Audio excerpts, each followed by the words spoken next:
Jeune africaine vivant dans un pays du sud-est, reflétant la beauté aussi bien terrestre que céleste. Elle était belle, intelligente, issue d'une famille modeste. Elle était douce, elle était cool, elle était surtout très leste. Un jour, la belle princesse rencontra le prince de ses rêves. Belle bouche, belles oreilles, bonnet, gosier, belles lèvres. Le genre de coup de foudre, de coup de boule qui donne la fièvre. Des gestes d'amour fous en pleine foule, tel Adam et Ève.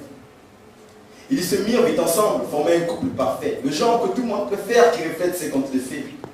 Puis un soir, il dit à son hôte qu'ils attendent des mouflés. Né à nez, il bougeait son nez pour bien accueillir ses bienfaits. Tellement heureux, il prit des amis pour aller prendre une bière. Tellement joyeux que ce soir, il but plus d'un verre. Avait abusé, était trop bourré, était épuisé, mais prit quand même sa voiture, même pas 1 kilomètre qu'elle se mit à exploser. Quand elle apprit la nouvelle, ce fut des mois de malheur. Elle passa des rires aux pleurs, avait perdu ce qu'elle avait de meilleur. Jusqu'au jour où elle eut un bébé de sexe masculin qu'elle nomma comme son père. À 18 ans, il lui ressemblait bien. Jeune universitaire, il partagea encore sa chambre avec sa mère parce qu'elle avait toujours voulu qu'ils dorment ensemble. Puis un soir, des idées bizarres traversent sa tête. Avec son fils, elle commence un petit jeu de quéquette.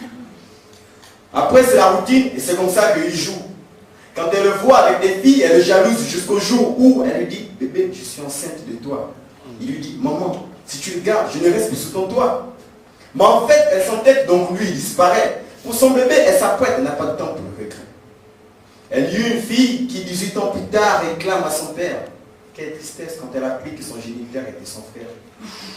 Elle pique une colère, s'en va aussi de chez sa mère, va poursuivre ses études scolaires dans la ville où vit son pater. Par chance ou par malchance, ils se croisent, s'attirent et puis ils se plaisent.